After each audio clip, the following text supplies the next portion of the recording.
I remember that about the time this policy came into force last year, about that same time, the National Assembly was about procuring some vehicles.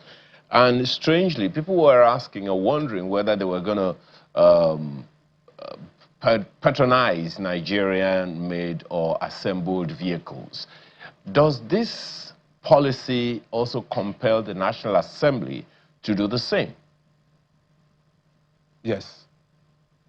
It's compelled them to do the same. Okay. Now, are there gradations? Say maybe, okay, we exempt the Senate President or the Speaker of the House.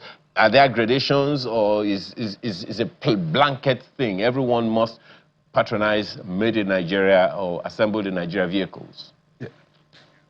Okay. In as much as the type of vehicle you want to buy, at the time you have the substitute right in Nigeria, you have to buy the Nigerian own. That's what I mentioned when I said special vehicle. In as much as you have what the substitute, we can produce them in Nigeria. Even if it is armor, we have a lot of companies that are doing armor in Nigeria. But in as much as we are able to get you a substitute, then we procure them in Nigeria. Now, how about state governments?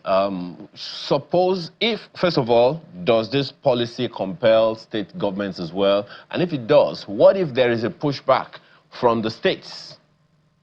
How do you handle that? Okay. Now we are starting with MDAs in federal level.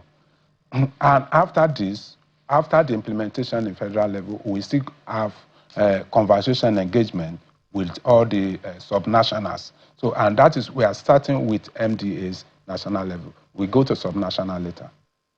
How do you manage automobile exporters or automobile importers, about this? As you said, it's, or rather, Skela said when she opened, trillions, a lot of Nigerian money is being expended accordingly. And Nigerians love it when it's new, when it's trending all over the world, and the social media doesn't really help. So how do you, and the automobile importers, they're in business to make money. So how do we engage them? How do we tell them, what happens?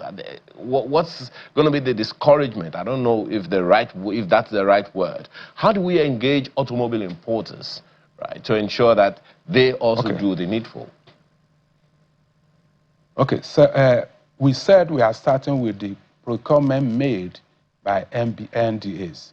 To a certain extent, we only need to how will I put it, focus more initially with the MDAs, federal government expenses. And gradually, we move to private sector. And for the importers, before now, we don't normally have that handshake with AMDON, that is Association of Motor Dealers. And these are the importers also. But as of today, we are already with them.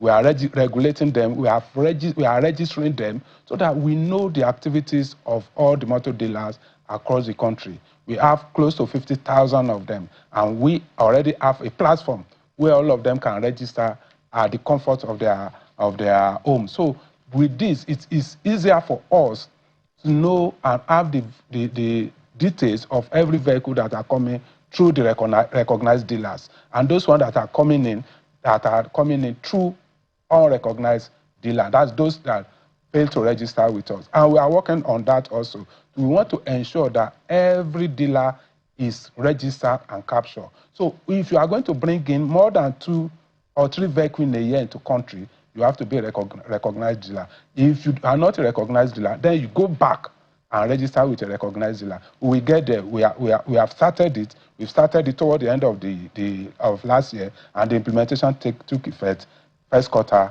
of this year. So we are on that. But as I mentioned, focus now is on MDA.